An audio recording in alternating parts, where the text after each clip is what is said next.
નમસ્કાર, કલમયુદ્ધ સમાચારની સાથે હું છું આપની સાથે પાયલ બામભણિયા। તો જોઈએ આજના મહત્વના સમાચારમાં। વ્યારા ખાતે શ્રી પરમ પૂજ્ય સદગુરુ ભગવતી સેવા ટ્રસ્ટ અને યુથ ક્લબ ગુજરાત દ્વારા શ્રી જય જલારામ મંદિર ઓલપાડના લાભાર્થી ભવ્ય સંતવાડી લોક ડાયરાનું આયોજન કરાયું।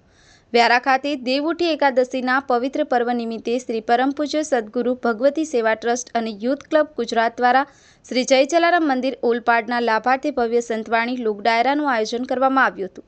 આ કાર્યક્રમ મહંત ગનદાસ બાપુ સાનિધ્યમાં યોજવામાં આવ્યો હતો, જેમાં સંતો મહંતો ઉપસ્થિત યોજાયો હતો। આ પ્રસંગે સંતોનો ઉમળકાભેર સામૈયા કરવામાં આવ્યો હતો, તેમજ ઉપસ્થિત સંતગણોના વધામણા કરાયા હતા તથા સયાજી ગ્રાઉન્ડ ખાતેથી બગી તથા બેન્ડ વાજાના સથવારે કાનદાસ બાપુની શોભાયાત્રા કાઢવામાં આવી હતી, જેમાં વાલ્મીકી સમાજ તથા માયાવંશી સમાજ તથા વિવિધ સમાજના ભાઈઓ બહેનો જોડાયા હતા।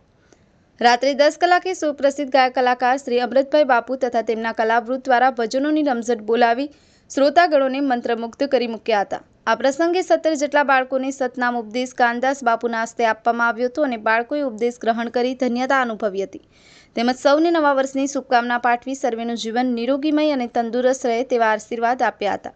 યુથ ક્લબ ગુજરાતની સમગ્ર ટીમ દ્વારા ભારે જહેમત ઉઠાવી કાર્યક્રમ સફળતાપૂર્વક પાર પાડ્યો હતો। સંવાદદાતા ઈશ્વર સોલંકી, કલમયુદ્ધ સમાચાર, માંડવી।